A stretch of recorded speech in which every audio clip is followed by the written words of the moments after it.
5, 4, 3, 2, 1, 0. Start.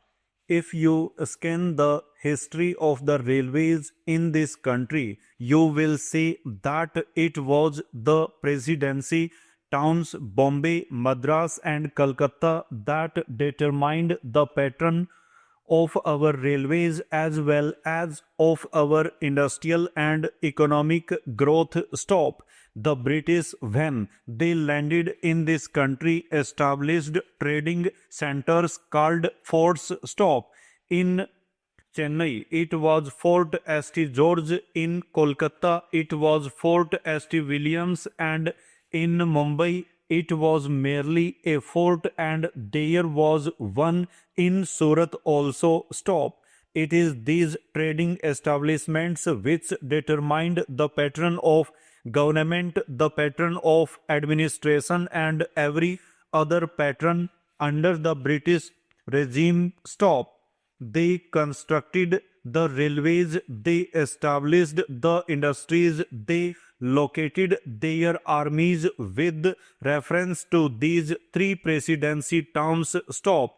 This idea of the presidency towns determining the pattern of our social structure, industrial advancement, and the system of our railways still persists. Stop. That is the mental lag that is hampering the vision of the planning commission, the railway board, and the railway ministry. Stop. Para. Sir, once I happened to travel from London to Rome by train. Stop. Another time I had to travel from Moscow to Leningrad by train. Stop. Now here did I find on the continent of Europe lines of varying breadth. Stop. It is all a uniform gauge. Stop. So is it in Russia? It may be 6 feet there. Stop. In America, in every industrially advanced country, you find that the gauge is uniform. Stop.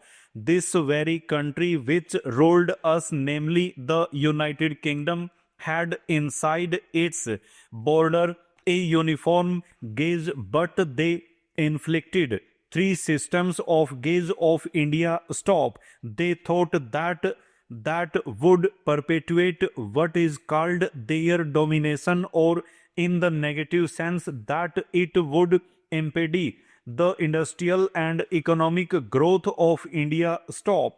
Secondly, it would make India always the customer and purchaser of lines and locomotives and rolling stock from the United Kingdom. Stop. In the old days, I am told it is the government which built the broad gauge line, and it is the private companies that took to this meter gauge and the narrow gauge. Stop. Though they may not have had the distinction of private and public sector in view then, it now appears that what the so-called public sector then did has been good, and what the private sector then did has been to our disadvantage. Stop. I would appeal to these agencies to introduce a uniform gauge throughout India. Stop.